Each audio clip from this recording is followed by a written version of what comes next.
Good afternoon. I thought in planning this briefing that it would be the perfect day to release any bad information we had to release, because I'm sure that none of it can get into the papers tomorrow, but as hard as I looked, I couldn't find any bad information to release. So I'll just have to proceed with the normal briefing and the normal diet of good information. Because I think I better get an extra notebook and pens in case this goes long today. Sure, that's fine. If you guys want to call it off now because you think you'll be surfeited with good information, you can do that. You voted? I have not voted yet, but I will. If you don't keep me here too long, I'll be able to get to the polls before they close at 8 in the district. Anything new on the F-16 downings? Well, let me just start. First of all, I'd like to call your attention to two milestones that are coming up in Bosnia. The first is on November 7th, Thursday, there'll be a transfer of authority ceremony, and General Crouch and LANDCENT will take over the control of the Bosnia operation from IFOR and Admiral Lopez, and also from the ARRC, the Rapid Reaction Corps, which is commanded by Lieutenant General Michael Walker. Admiral Lopez, like Admiral Smith before him, has done a superb job in leading IFOR. IFOR will give up command, as will the ARRC, and they will both return to their normal duties. Admiral Lopez will return to Naples and run Allied forces south, and General Walker will return to Germany and run the Allied Rapid Reaction Corps from there. And as I said, General Crouch, who was the commander of the U.S. Army Europe, will take over as LANDCENT to run the Bosnia operation. That's on Thursday, November 7th.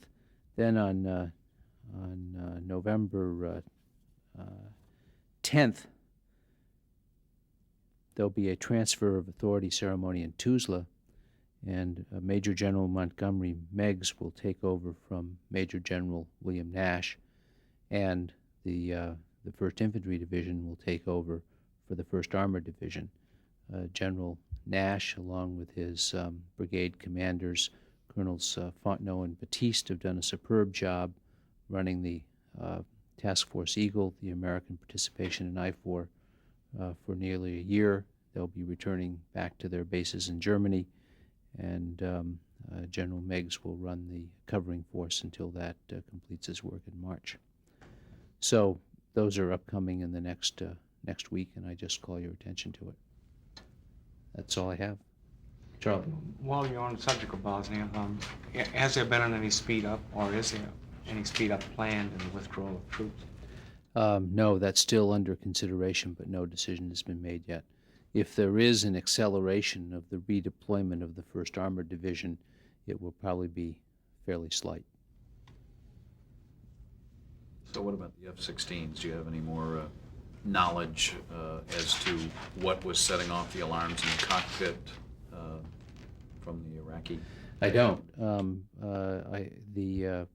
The review won't be completed for several days, and until it is completed, I'd rather just wait until we have the full picture that we'll get from that review. So you have no knowledge as to what the missiles did or didn't hit when they were fired? I think I would rather wait until everything is done before commenting on The second warning been confirmed. The first warning was rejected after. So I'm going to wait until we have a complete picture and not deal in fragmentary information. But are Can there you any? describe it all, what it is they're looking at? A little bit about the process that they're going through. Well, they're looking at a wide variety of things. They're looking at the electronic environment in which the planes were flying. They're looking at how the planes functioned. They're reviewing the intelligence that they collected before, during, and after those particular missions. They're looking at, they're obviously will talk to the pilots in those planes who have already been debriefed, actually, and other people in the flying in those packages. They'll look for as complete a picture of what happened as they can assemble in the time available.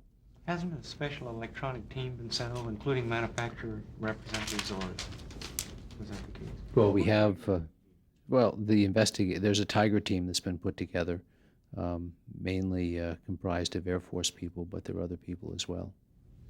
But it's basically an effort to get as complete a picture as we can of what happened. Are you seeing any indications in Iraq of behavior on the part of the Iraqi government that is more provocative in other areas? Aside from this, is there any activity on the part of that government that concerns you at this point? Well, I don't think I'd ever say that there's no activity on the part of the Iraqi government that doesn't concern us. We're very concerned about the activities of the Iraqi government, and that's one of the reasons that we have such a substantial force in the area. As you know, we boosted that force in September, and the F-117s are still there. The F-116 CJs we sent are still there, and the brigade from the 1st Cavalry Division is still there, and they'll remain there as long as they're needed. We watch the situation in Iraq very closely all the time. We think that the presence of our force there may have helped Ambassador Pelletreau and others encourage the Kurds to reach a ceasefire. So we are watching very carefully, but specifically in your question, we have not seen activities in the no-fly zone over the last couple of days or weeks that indicate a heightened threat environment. But that's exactly one of the things that's under review here. Did we miss anything? Have they changed operating procedures?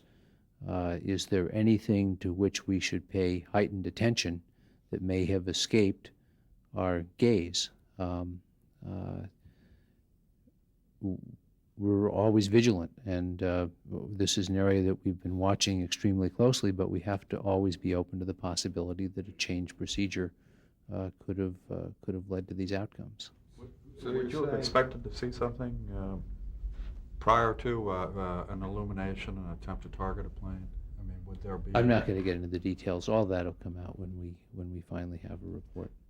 Has there ever been a false alarm before, similar false alarms before in that area? I'm not an expert on false alarms.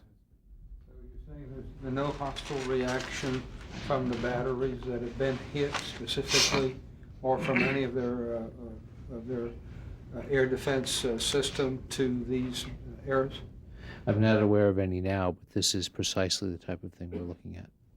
Is there still routine or daily movement of mobile systems, or are the mobile systems back in garrison as they supposedly were after the bombing?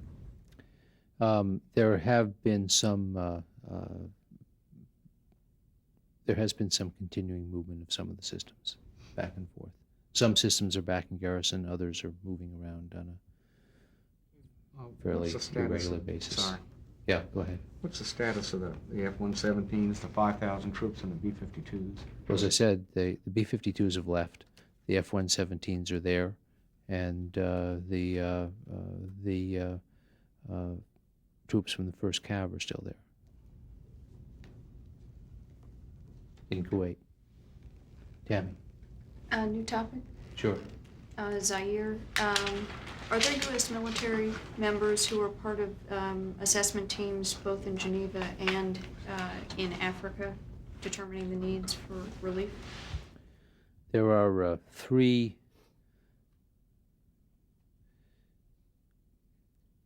African-related efforts or Zaire-related efforts underway now. There is a conference in Geneva, which is in which a U.S. government team is meeting with the United Nations High Commissioner on Refugees, to discuss planning for relief efforts.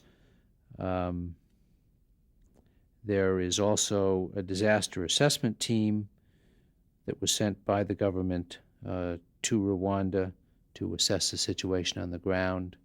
And there was also a meeting today, consultations in Nairobi with regional African leaders, and Howard Wolpe, the U.S. Special Envoy to Burundi, is attending that meeting in Nairobi. These are all being done to assess what's going on. I believe that there are military members of both the team in Geneva and the assessment team in Rwanda. Yes. Is information being provided from any of our national technical systems to the UN or to the UNHCR to help them locate or find or manage or keep track of some of the refugees? Well, we're providing information as it's available and appropriate to the UN. Are the military members you mentioned, are they from UCOM or special people tasked from the Pentagon itself? I don't know exactly where they're from. Do you know where they're from? The one in Geneva is from UConn. From UCOM? And how about on the assessment I'll team? check on the other one. Okay, we'll get you that information. It's just, yes, was Jamie, sorry. You good? There was a general's trip that was talked about for November 7th and 8th, the deputy UCOM commander that was canceled. General Jamerson, yeah. Do you know why? We sent another assessment team over there, and he decided for a variety of reasons not to go. I don't think any specific reason. Jamie? The U.S. Embassy in Riyadh, Saudi Arabia, has alerted Americans in Saudi Arabia to be vigilant against acts of terrorism because of the anniversary of the Riyadh bombing and the U.S. presidential elections. Has any additional security being taken for U.S. troops in the region, and are there any threats, specific or otherwise, to indicate that there might be an increased chance of terrorism against U.S. military facilities or troops in the region?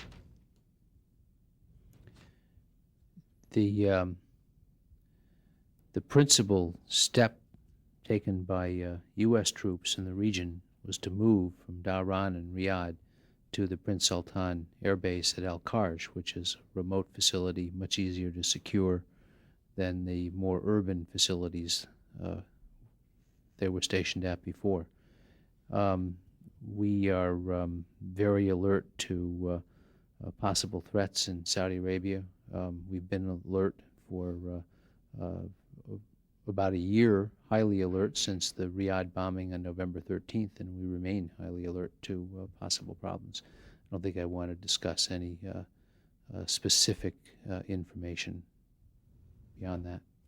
Does the Defense Department have any comment on Jeff Smith's 2 articles last week on the culpability for the bombing at Khobar?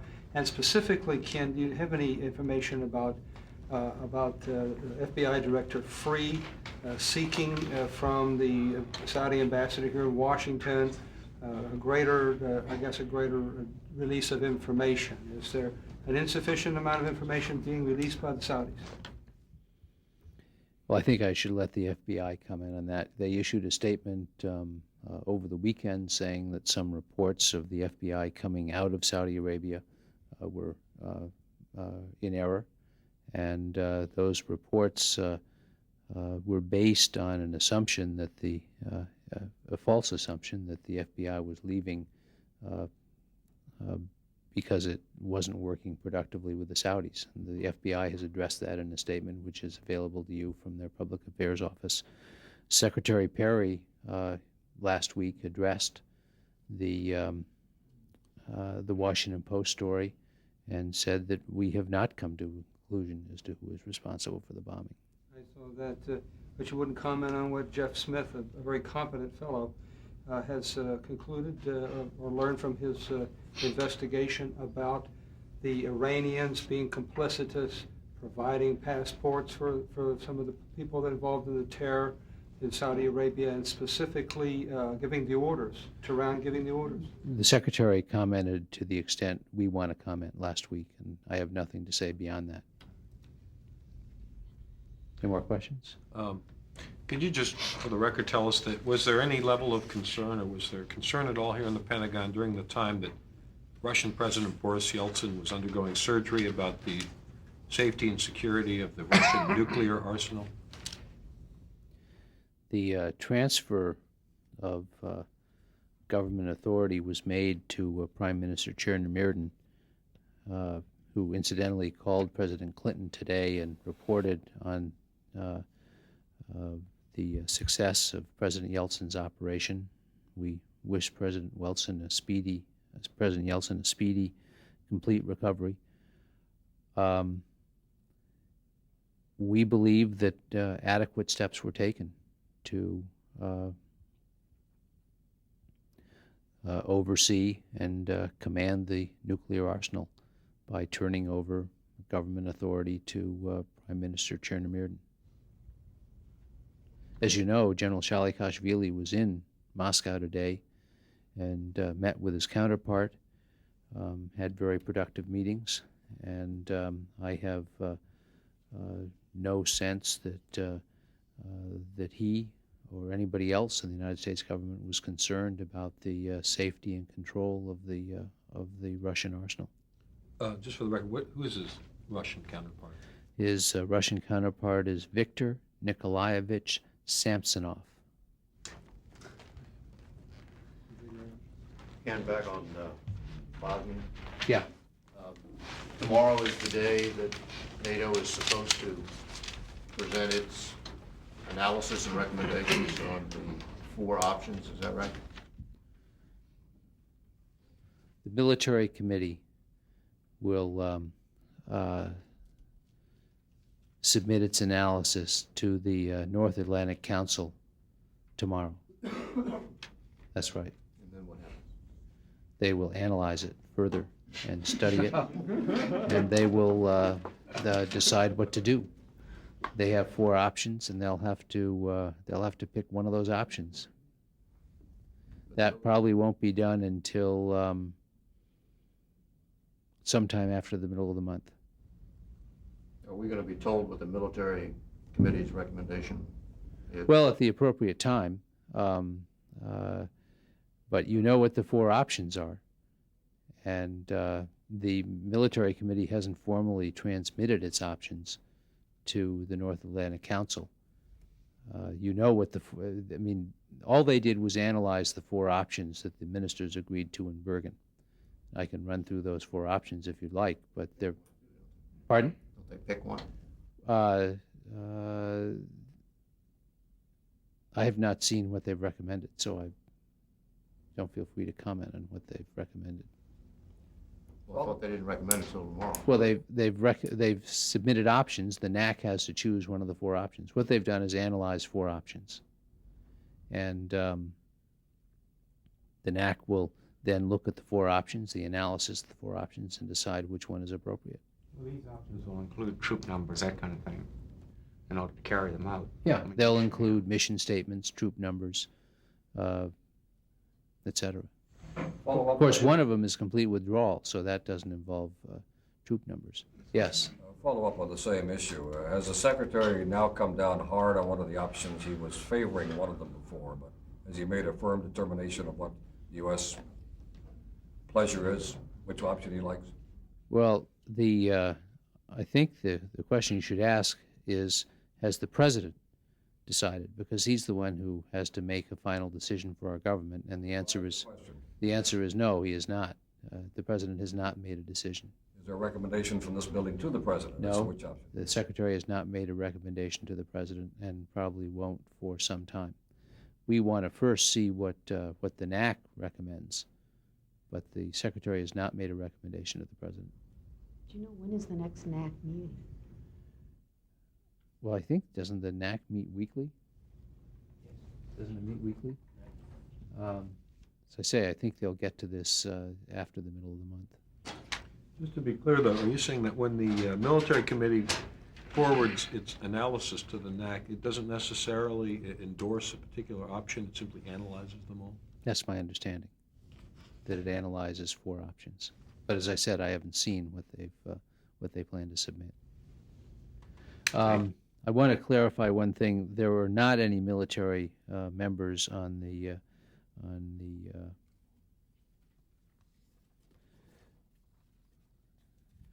disaster release team that has gone to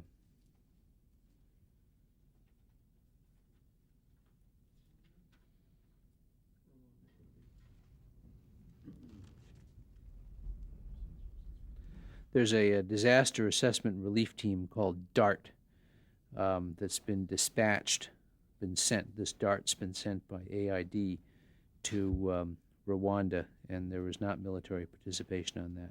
That's being headed by William Garvelink, who's the Foreign Disaster Assistance, Deputy Director of AID's Foreign Disaster Assistance Office. Oh, I misspoke earlier when I said there were military people on that. Thank you. Welcome.